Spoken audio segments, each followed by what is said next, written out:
Olá, turma, como estão todos? Mais um encontro do nosso canal Leitura Educa. Lembrando que na semana passada eu não postei vídeo na terça-feira, onde nós trabalhamos a nossa literatura brasileira por conta de problemas de força maior, ok? Mas hoje, essa semana, estamos retornando com nossos vídeos de terça-feira. Lembrando também para vocês que estamos próximo do final do ano, o canal vai passar por uma repaginada e os cursos nós iremos suspender um pouco. Entretanto, iremos estar sempre postando algum vídeo referente à nossa temática, que é leitura e literatura, principalmente, ok? Mas a questão de novos cursos, novas temáticas mais elaboradas, nós iremos trazer no início do ano que vem, beleza? Mas hoje estamos aqui para darmos continuidade, finalizando aqui a nossa última escola literária, né? Que depois disso nós chegamos ao que nós chamamos de período moderno, contemporâneo, período da literatura contemporânea, certo?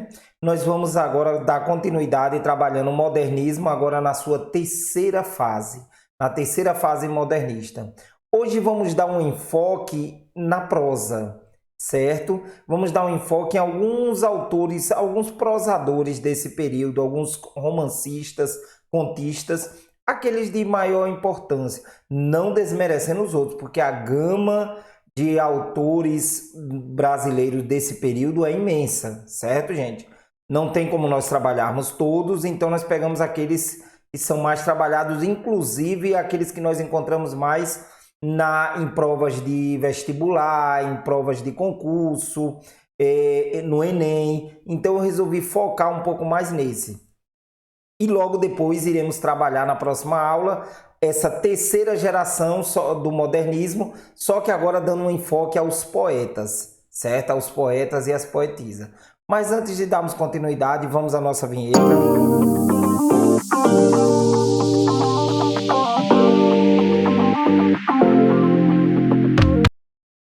Ok, turma.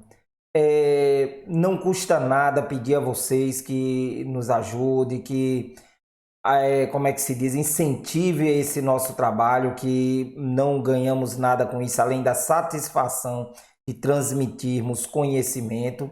Então, na sua simples ação de você ir lá, marcar, se inscrever no canal, você se inscrever no canal, você dar aquele joinha no vídeo, você marcar para ser avisado de novos vídeos, tudo isso aí já nos ajuda e muito, já nos é de grande ajuda, ok? Então eu espero que vocês continuem incentivando a educação em nosso país. Bom, mas agora vamos aquele nosso slide, vamos trabalhar um pouco a terceira geração do modernismo no Brasil. Bom, temos aí terceira geração do modernismo no Brasil, a chamada terceira fase, certo? Essa é a geração de 45. Na aula passada nós trabalhamos a geração de 30, os romances de 30, bastante conhecidos, né, e estudados também. Hoje vamos trazer um pouco dessa geração de 45, que alguns autores dizem que essa geração de 45 do modernismo foi até mais ou menos a década de 80, né? Outros dizem que perdura até os dias atuais, que os autores que vieram após isso, todos estão enquadrados nessa geração, nesse período ainda moderno, no contemporâneo, certo? Bom, essa é uma fase menos conturbada. Nós vimos o contexto histórico da outra, início de Primeira Guerra, da Segunda Guerra, quase primórdios ali da Primeira Guerra. Nós tivemos algumas revoluções. Já nesse período, 45, nós vamos ter uma certa calmaria, né? Não se dizendo muito assim, mas uma certa euforia. Nós vamos ter, por exemplo, o final da Segunda Guerra Mundial. E isso nós vamos ver que vai se refletir nos autores. Agora os autores vão deixar de ser, não querem dizer que eles deixam de ser totalmente engajados. Ainda continuamos tendo uma literatura engajada, como a dos romances de 30. Mas agora o autor modernista ele também se volta um pouco para o eu, para o intimismo, certo? Nós temos aí uma fase social e introspectiva, o que eu falei, essa questão do introspectismo, de analisar o que está dentro de você, analisar o seu eu. Nós vamos ter um regional, mas universal ao mesmo tempo. O contexto histórico, como eu disse, nós vamos ter a redemocratização, o fim do Estado Novo, a redemocratização, mais para frente, década de 60, nós vamos ter também a questão, isso se falando de Brasil, nós vamos ter a questão também da ditadura militar, nós vamos ter no mundo o fim da Segunda Guerra Mundial, aí nós vamos ter aquele início da chamada Guerra Fria, né? Entre os Estados Unidos e Rússia, que vocês vão ver melhor na história. Então, é um momento, comparado a outros momentos, comparado a outra geração que nós estudamos, um momento um pouco menos conturbado, certo? Bom, como característica desse período, no geral, nós vamos ter o academicismo, eles agora se voltam a uma literatura um pouco mais analítica, um pouco mais preocupada com a estética também do texto. Passadismo e o retorno ao passado, nós vamos ter um pouco de influências, como é que se diz, de escolas anteriores, nós vamos ter um pouco dessas influências nos autores desse período. A oposição à liberdade formal, agora como eu disse no academicismo, nesse período eles vão ter mais, trabalhar um pouquinho mais com a forma do texto, do texto prosa, do texto poema, nós vamos ter um pouco mais dessa análise. Experimentação artística, nós vamos ter como é que se diz, a arte sendo experimentada, novas ações do artista nesse período. Realismo fantástico, os contos fantásticos, nós vamos ter aí o surgimento desses contos fantásticos na nossa literatura, um trabalho maior com esse tipo de texto, esse tipo de arte, esse gênero, certo? E como nós vimos lá no passadismo, o retorno ao passado, nós vamos ter essa influência, principalmente da poesia parnasiana, do simbolismo, nós vamos ter um pouco dessa influência nesse período, nessa geração romântica, a geração de 45. Regionalismo universal, nós vamos ter o regionalismo e o universal junto, certo? Nós vamos ter obras que vão tratar, às vezes, de temáticas regionais, mas com um fundo temático universal, com uma temática universal. Temática social e humana, como eu já disse, não vamos deixar de ter uma literatura engajada, mas agora também nós vamos ter uma literatura voltada mais para o eu também, para o ser, para a análise do seu interior, dos seus personagens, nós vamos ver nas obras.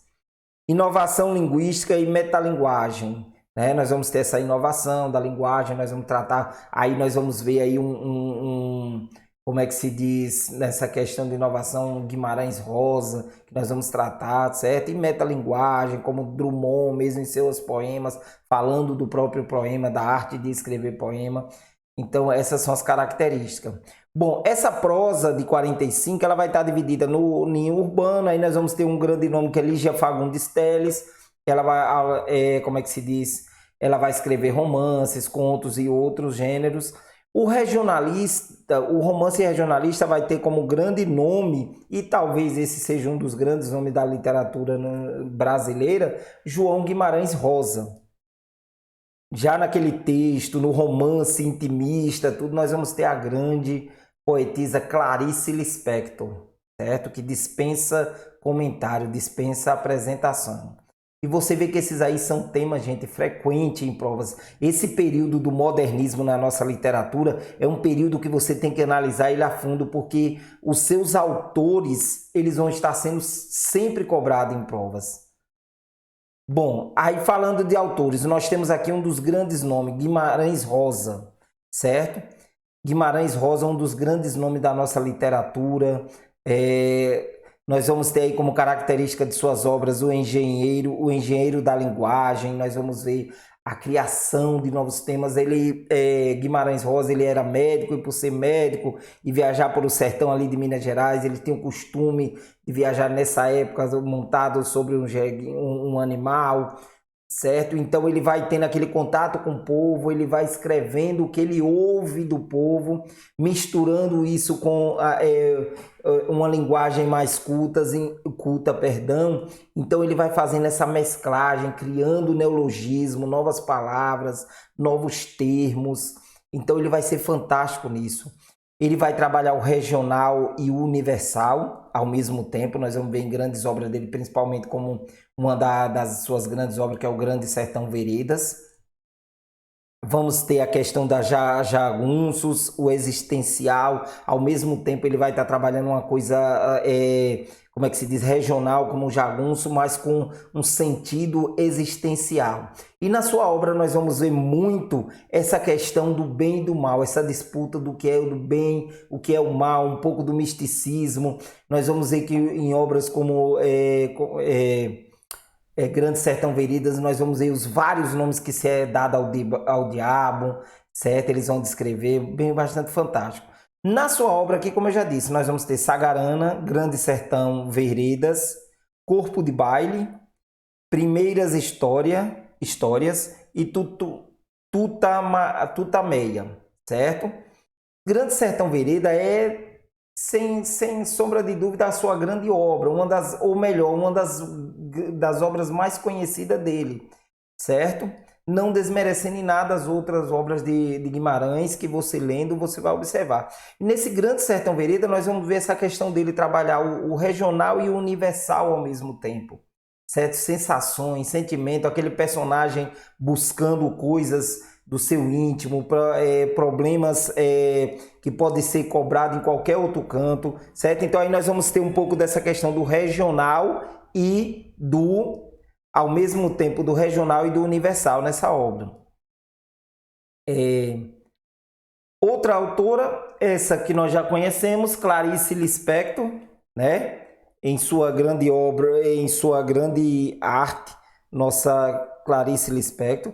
Nós vamos ter aqui, ela vai nos trazer uma obra intimista, ela vai trabalhar com a alma, discussão da problemática da alma, do interior das suas personagens.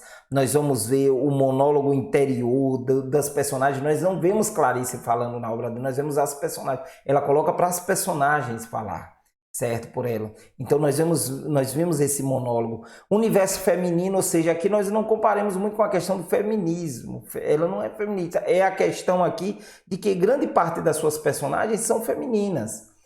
Grande parte delas. Temos aqui a solidão, identidade, aquela questão da discussão da solidão, da sua identidade no mundo, quem você é, e esses vários conflitos existenciais, certo? Em sua obra, a questão do determinismo, nós vamos ver aí em suas obras, como por exemplo, se nós formos analisar, nós temos Laços de Família, A Massa no Escuro, A Paixão segundo GH, Felicidade Clandestina e A Hora da Estrela, que talvez seja uma das mais conhecidas dela, né? A personagem Macabeo, certo? E aí nós vamos ver um pouco daquela coisa do determinismo, de você ter algo já determinado na sua vida. Nós vamos ter a personagem, né, que sofria com um namorado tudo e que vai que uma cartomante diz que ela vai ser feliz, que tudo, e quando ela sai da cartomante ela acaba sendo atropelada, tudo. A questão do determinismo da nossa vida, certo? Então ela vai discutir muito essas problemáticas existenciais, Clarice Lispector. Lígia Fagundes Telles, outra grande autora, certo? Já teve várias obras traduzidas, trabalhadas em cinema, teatro, se eu não estou enganado, certo? Nós vamos ter aí na sua obra ela tem esse reconhecimento da realidade, de trabalhar o real, certo? Um pouco também obras de natureza engajada, também aí nós vamos ter um pouco do engajamento. Segundo ela mesma diz que grande parte da sua obra também tem aquela influência da obra de Machado de Assis, ela se demonstra bastante, quase que uma fã de Machado de Assis, demonstra-se assim. Temos o fantástico e o imaginário, buscando trabalhar essa realidade, mas dentro do fantástico e do imaginário, nas suas obras. Como obras principais dela, nós temos Ciranda de Pedra, Porão e Sobrado, As Meninas, Antes do Baile Verde. Então aí contos e romance, também ela vai se destacar muito no conto e no romance, certo? Lígia Fagundes Telles. Bom, gente, então aqui esses são, como é que eu poderia dizer para vocês, os principais autores desse período no romance, no conto, Tem muitos outros, gente, certo? Temos muitos outros e também de grande importância. Só que aqui, como nós não podemos nos expandir muito, eu trouxe apenas alguns, certo? Mas temos muitos outros e que inclusive vamos trabalhar futuramente no canal de uma outra forma. Vamos continuar trabalhando leitura, literatura aqui de uma outra forma, certo? Também sempre trazendo um pouco desses grandes artistas que fizeram o nosso período, nossa literatura, nossa arte, nossa cultura. Bom, gente, na próxima aula nós iremos trabalhar um pouco da poesia moderna, certo? Da poesia moderna de 45, dessa poesia com grandes nomes também desse período, ok? Na próxima terça nos encontramos aqui nesse canal com mais uma, dando continuidade, já finalizando aí as nossas escolas literárias e entrando no nosso período contemporâneo da literatura. Ok, gente? Um abraço a todos e até o nosso próximo encontro.